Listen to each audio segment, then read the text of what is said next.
Hello friends, welcome to all of you on Binda GS forum. स्वागत है आप लोग का अपने YouTube channel Binda GS forum पे।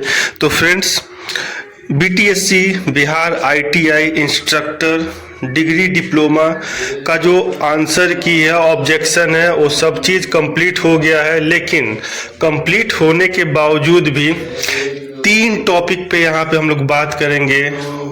पहला है सीटीआई वर्सेस नॉन सीटीआई, ठीक है। दूसरा है 2013 वर्सेस 2023, ठीक है, बात को ध्यान से सुनिएगा। और तीसरा सबसे बड़ा ऑब्जेक्शन है नेगेटिव मार्किंग और मिनिमम रिटन क्वालिफिकेशन, मतलब कि क्वालिफाइंग मार्क्स को लेके, मिनिमम रिटन क्वालिफाइंग मार्क्स को लेके है। तो तीनों पे एक एक करके बात करेंगे। तो मैं सबसे पहले ये कहूँगा कि आप लोग इस वीडियो को शेयर करते नहीं हैं, शेयर कीजिए ज़्यादा से ज़्यादा, लाइक सब्सक्राइब कमेंट कीजिए। कमेंट आप अच्छे से कर रहे हैं, लेकिन उससे भी सबसे बड़ी बात है कि इसको शेयर कीजिए ताकि सबके पास ये वीडियो पहुँचे। क्योंकि जो भी मैं अब तक आपको डेटा दे रहा हूँ पूरे तथ्य के आधार पे दे रहा हूँ, ऑफिशियल अपडेट देता हूँ।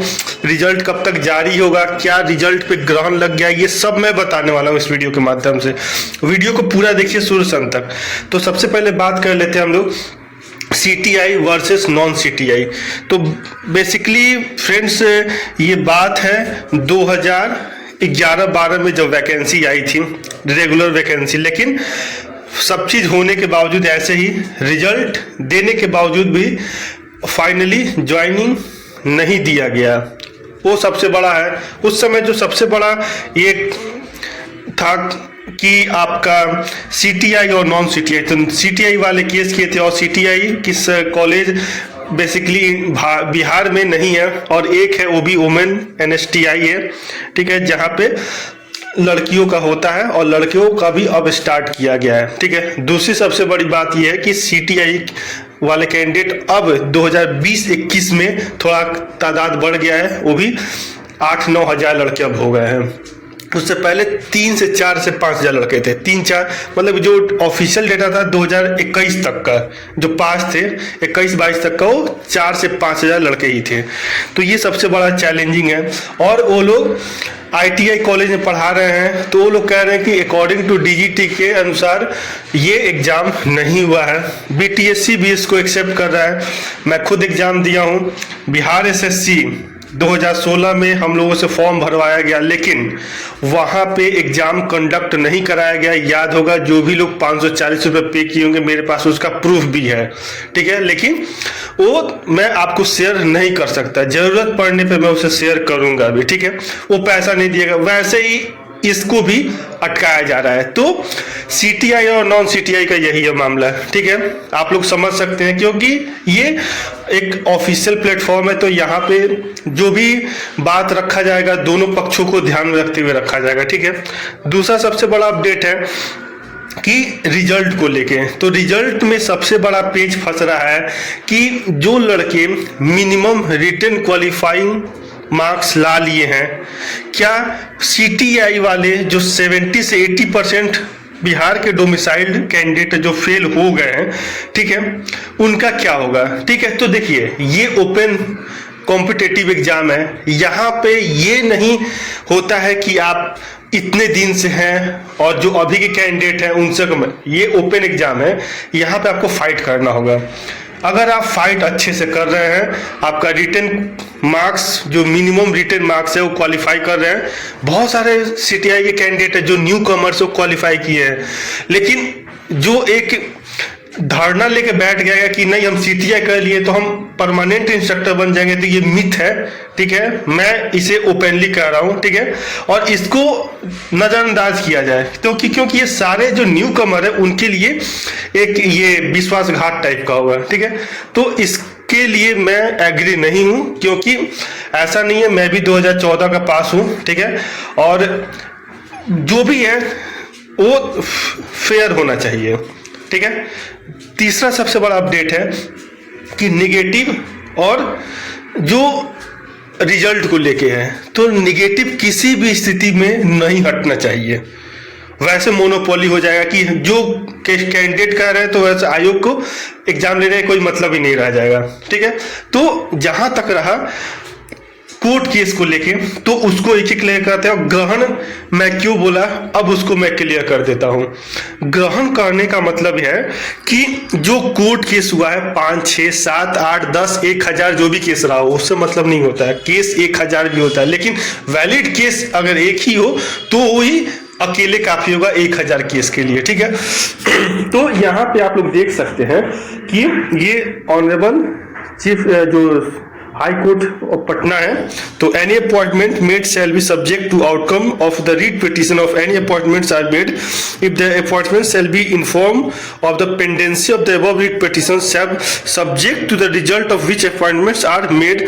ये केस नंबर है 17 फरवरी 2024 का, ठीक है। अब हम टोटल जो कोर्ट केस है उस पर हम लोग बात करते हैं।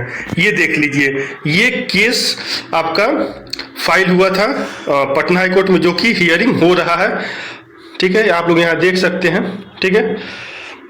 ये 3 जनवरी का है, ठीक है। नेक्स्ट है, ये कोर्ट केस है आपका 19 अक्टूबर का, जो बहुत ही कल का है। कल इसे दायर किया गया है, पिटीशन किया गया है। और जो रिस्पोंडेंट एडवोकेट हैं अनिल कुमार सिंह और पेटिशनर एडवोकेट है अभिनव श्रीवास्तव, और जो पेटिशनर है दिनेश्वर सिंह। 19 अक्टूबर 2000 डेट ऑफ फाइलिंग है और रजिस्ट्रेशन डेट है 23 नवंबर 2023 का, ठीक है।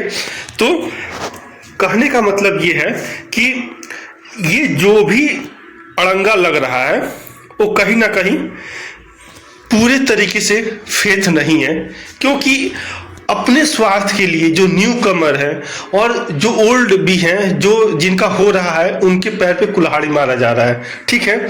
सीटीआई और नॉन सीटीआई की बात करें तो यहाँ पे स्पष्ट रूप से कहा जा रहा है कि जो लोग क्वालिफाई, एक तरीके से देखा जाए तो नॉन सीटीआई वाले तो हमेशा डर लगा ही है उनको, क्योंकि वो एकदम हाईएस्ट मार्क्स ला रहे हैं तो उनका सिलेक्शन होगा, और या तो आप ठीक ठाक नंबर है तब से। लेकिन आपके पास तो वेटेज है, आपको तो केवल रिटन क्वालिफाई करना है सीटीआई वालों को। अगर वो लोग ऐसा कर ले रहे हैं तो उनका सिलेक्शन श्योर हो जा रहा है। तो इससे एक कंफ्यूजन बस क्रिएट ये हो रहा है कि आपका जो एग्जाम है उसमें बाधा उत्पन्न किया जा रहा है, और कहीं ना कहीं एक तरीके से देखा जाए तो एग्जाम में अड़ंगा डाला जा रहा है, ठीक है। और ये पूरे तरीके से सही नहीं है। 30% सही है तो 70% सही नहीं है। तो मेरे कहने का मतलब एक ही है कि एग्जाम लिया गया है, हाँ थोड़ा सा सिलेबस के अकॉर्डिंग नहीं लिया गया है, ये मैं मानता हूँ, ठीक है। और जो लोग पढ़े हैं उसमें भी वो लोग अच्छा किए हैं, जिनका होना चाहिए उनका हो। वैसे ही आईटीआई जो प्रैक्टिकल इंस्ट्रक्टर है वो बार बार कमेंट कर रहे क्यों अब देखिए यहाँ पे 2 चीज फंस रहा है। उनका एग्जाम कोई अलग एजेंसी लिया, इसका एग्जाम टीसीएस लिया है, ये डिग्री डिप्लोमा इंस्ट्रक्टर वालों का। तो ये जो पेज फंस रहा है, इसको लेके कंफ्यूजन, उनका अभी तक आंसर की नहीं दिया है ऑब्जेक्शन रेज के लिए, और बहुत सारा जो एससीबीटी का मामला है। तो ले दे के अगर कहा जाए, अगर आपका मार्क्स जितना बन रहा था उतना मार्क्स बन रहा है तो आप लोग बेफिक्र रहिए और भगवान से मनाइए कि ये कोर्ट केस फाइनली गवर्नमेंट के पक्ष में जाए, और अगर जेन्युइन नहीं हो तो इसे डिले कर दिया जाए, या तो देखिए रद्द वाली बात तो एक मतलब सरासर गलत हो जाएगा, ठीक है। लेकिन कहने का मतलब एक है कि आप एग्जाम दिए हैं तो आपके साथ पार्शियलिटी नहीं होना चाहिए। इसी के साथ मैं एक चीज कहूंगा कि जितना नंबर आपका बन रहा है, जो भी 44-45 नॉन सीटीआई वाले भी हैं, बिहार के रेसिडेंशियल हैं, आप लोग एकदम बेफिक्र रहिए, सिलेक्शन होगा तो आपका निश्चित है। क्योंकि सीटीआई वाले जितने भी कैंडिडेट हैं जो पास हो रहे हैं, जेन्युइन कैंडिडेट, उनका सिलेक्शन तय है। और नॉन सीटीआई वाले जो भी एवरेज मार्क्स लाए 45+ या कैटेगरी में 41-42 भी लाए हैं या 40 भी लाए हैं, उनका भी सिलेक्शन लगभग श्योर है।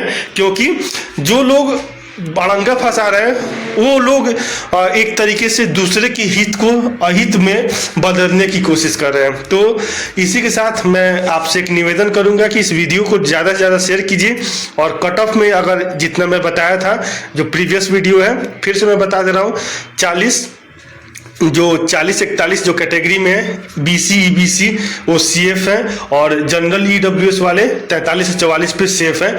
आशा करता हूँ वीडियो पसंद आएगा तो शेयर, लाइक, सब्सक्राइब, कमेंट करना ना भूलिएगा। बेल आइकन को प्रेस कीजिएगा ताकि वो सारा ऑफिशियल अपडेट मिलता रहे। Thanks for watching and listening on बिंदास GS फोरम। Keep continue